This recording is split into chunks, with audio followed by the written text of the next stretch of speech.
শুরুতে বিশেষ আয়োজন, নানা বৃত্তের খবর।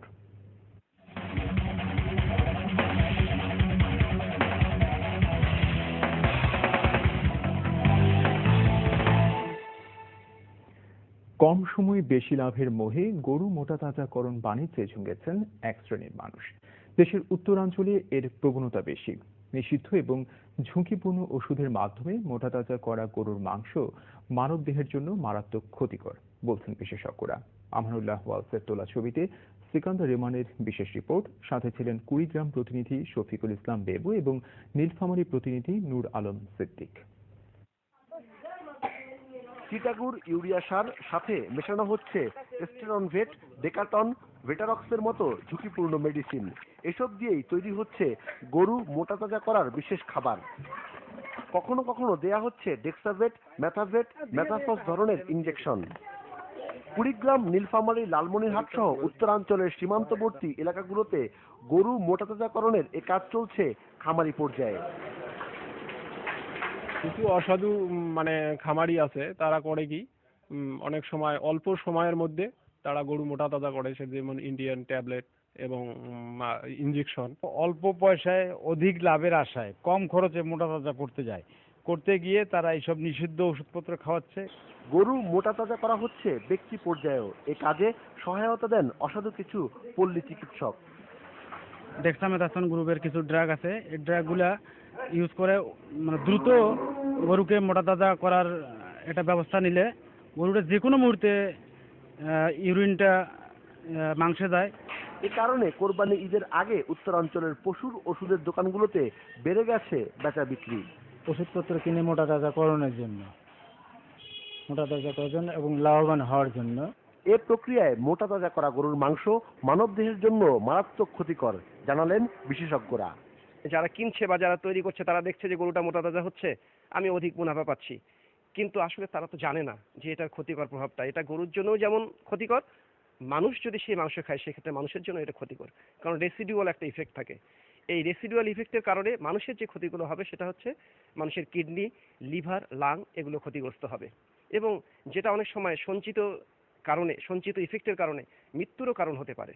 ভয়াবহ এই পরিস্থিতি নিয়ন্ত্রণে ঈদের আগ থেকেই মাঠ পর্যায়ে নজরদারি বাড়ানোর উপর জোর দিয়েছেন বিশেষজ্ঞরা। জেনে না জেনে ব্যক্তি পর্যায়ে কিংবা খামারি পর্যায়ে গরু মোটাতাজাকরণে এমন কিছু ঔষধ ব্যবহার করা হয় যেগুলো গরুর স্বাস্থ্যের জন্য ক্ষতিকারক। এটি গ্রহণের মাধ্যমে গরুর আয়ুষ্কাল যেমন কমে যায়, এর মাংস মানব দেহের জন্য ক্ষতিকারক।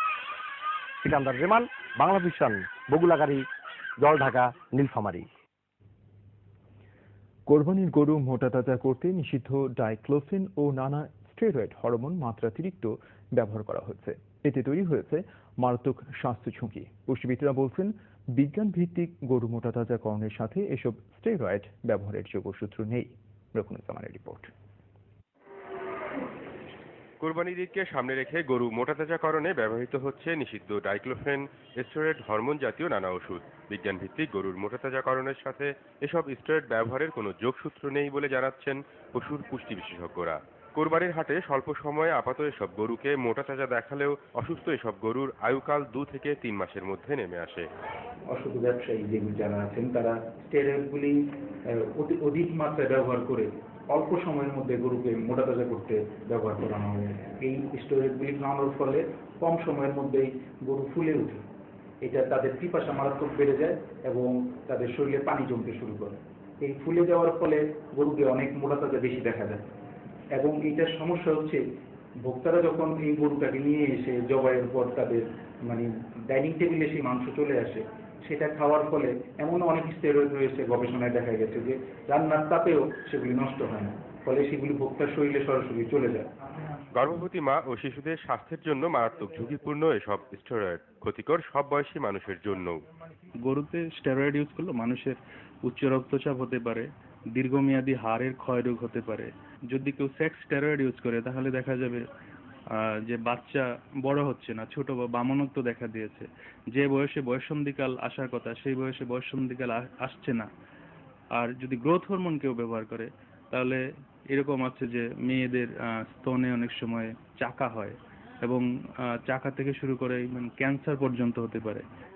দেশে পশু মোটাতাজাকরণে ওষুধ ব্যবহারের যেমন নেই কোনো ধরনের নীতিমালা, তেমনি স্বাস্থ্য ঝুঁকি নিয়ে নেই কোনো গবেষণাও। যে কোনো মাত্রায় হরমোন জাতীয় ওষুধ ব্যবহৃত হয়েছে এমন গোমাংস গত দশকেই আমদানি নিষিদ্ধ করেছে ইউরোপীয় ইউনিয়ন। তাতেই পরিষ্কার হয়ে ওঠে এসব স্টেরয়েড হরমোন জাতীয় ওষুধের ক্ষতিকর দিক।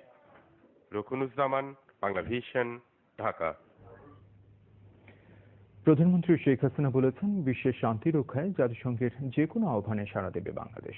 শুক্রবার জাতিসংঘ সদর দপ্তরে আন্তর্জাতিক শান্তিরক্ষা কার্যক্রম সংক্রান্ত সম্মেলনে প্রধানমন্ত্রী এই কথা বলেন। সর্বাত্মক নিষ্ঠা ও পেশাদারিত্বের কারণে শান্তিরক্ষা অভিযানে বাংলাদেশ একটি ব্র্যান্ডে পরিণত হয়েছে বলেও মন্তব্য করেন তিনি। নিউ ইয়র্ক প্রতিনিধি আজিম উদ্দিন অফিকের সাথে নিয়ে রিপোর্ট করছেন শারমিন ইব্রাহিম। সকালে জাতিসংঘ সদর দপ্তরে আন্তর্জাতিক শান্তিরক্ষা কার্যক্রম সংক্রান্ত শীর্ষ সম্মেলনে যোগ দিতে আসেন প্রধানমন্ত্রী শেখ হাসিনা। বিভিন্ন দেশের রাষ্ট্রপ্রধানদের উপস্থিতিতে প্রধানমন্ত্রী বলেন, এখন পর্যন্ত বাংলাদেশ জাতিসংঘের কোনো আহ্বানে সাড়া দিতে ব্যর্থ হয়নি।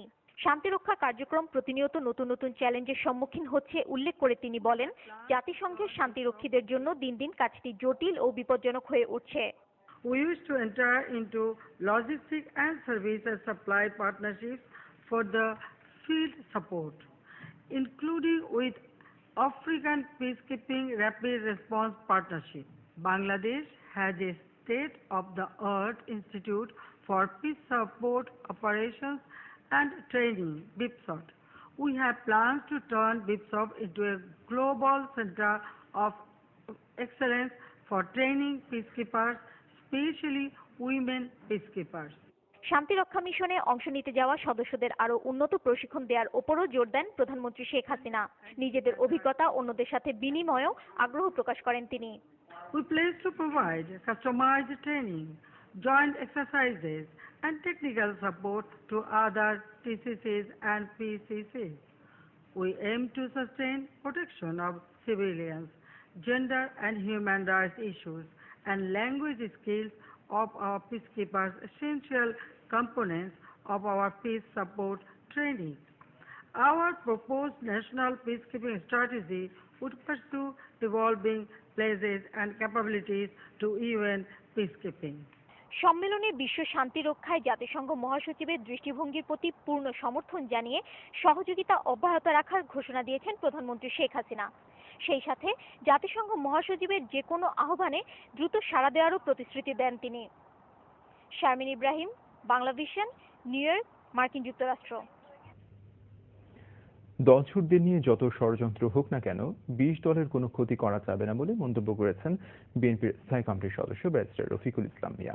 বেগম খালেদা জিয়াকে গ্রেফতার করা হলে তা গণতন্ত্রের জন্য ভয়াবহ হবে বলেও হুঁশিয়ার করে দেন তিনি। এদিকে দলের ভাইস চেয়ারম্যান আব্দুল্লাহ আল নোমান বলেছেন, 42 বছর একতরফাভাবে আওয়ামী লীগ মুক্তিযুদ্ধের সুবিধা নিলেও তারেক রহমানের বক্তব্যে এখন তাদের কাঁপুনি শুরু হয়েছে। সিকান্দার রেমানকে সাথে নিয়ে মিরাজ হোসেন কাজীর রিপোর্ট। একদিকে আওয়ামী লীগের নেতাদের মামলা প্রত্যাহার করা হচ্ছে, আর অন্যদিকে বিএনপি নেতাদের বিরুদ্ধে নতুন নতুন মামলা দেওয়া হচ্ছে, এমন অভিযোগ করেন ব্যারিস্টার রফিকুল ইসলাম মিয়া।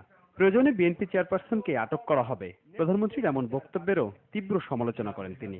প্রধানমন্ত্রী যদি নিজ হাতে এই দায়িত্বটা, বিচারের দায়িত্বটা নিয়ে যান এবং বেগম খালেদা জিয়াকে গ্রেফতার এবং সাজার ব্যবস্থা করে, এদেশের জনগণ রুখে দাঁড়াবে এবং তার পরিণাম গণতন্ত্রের ইতিহাসে একটা ভয়াবহ অবস্থার সৃষ্টি হতে পারে। বিচার বিভাগের স্বাধীনতা হস্তক্ষেপ করবেন না, এই পথে যদি আপনি দেশকে নিয়ে যান তাহলে দেশ কিন্তু একটা ভয়ঙ্কর বিশৃঙ্খলার সম্মুখীন হতে পারে। 20 দলের মধ্য থেকে কিছু দলের ভগ্নাংশ নিয়ে গঠিত নতুন জোটেরও সমালোচনা করেন ব্যারিস্টার রফিকুল ইসলাম মিয়া। কিছু লোককে এইভাবে প্রেসিডেন্টকে নিয়ে, সেক্রেটারি বাদে প্রেসিডেন্ট নিয়ে 20 দল কিন্তু অক্ষুণ্ণ আছে। দল ছোটদেরকে নিয়ে যত ষড়যন্ত্রই করা হোক না কেন, বিএনপি বা 20 দল ঐক্য জোটে ক্ষতিগ্রস্ত করা যাবে না। জাতীয় প্রেস ক্লাবে আরেক আলোচনায় বিএনপির ভাইস চেয়ারম্যান আব্দুল্লাহ আল নোমান বলেন, সংবিধান সংশোধন ও নানা নীতিমালা করে ক্ষমতা চিরস্থায়ী করতে চাচ্ছে আওয়ামী লীগ, তাই তারা কারো সমালোচনায় সহ্য করছে না। শেখ হাসিনা অনুভব করে আগে 43 বছর যে সুবিধাবাদী ভূমিকা আমরা পালন করেছি, সেই সুবিধাবাদী ভূমিকার জায়গা নাই। সেখানে তারেক রহমান সেটাকে ভেঙে দিয়েছে, আঘাত করেছে এবং এই আঘাতের মধ্য দিয়ে কিন্তু একটা মেরুকরণ হয়ে গেছে। এই মেরুকরণ রাজনীতিতে নতুন পরিস্থিতি সৃষ্টি করবে বলে আমি দৃঢ়ভাবে বিশ্বাস করি। আলোচনায় বিএনপি নেতা সহ বিশিষ্টজনরা বলেন, সরকার জনবিচ্ছিন্ন হয়ে দিশেহারা হয়ে গেছে। মিরাজ হোসেন গাজী, বাংলা ভিশন, ঢাকা। সরকার উৎখাতে জাতীয় ও আন্তর্জাতিক ষড়যন্ত্র চলছে বলে অভিযোগ করেছেন আওয়ামী লীগের উপদেষ্টা পরিষদ সদস্য সুরঞ্জিত সেনগুপ্ত।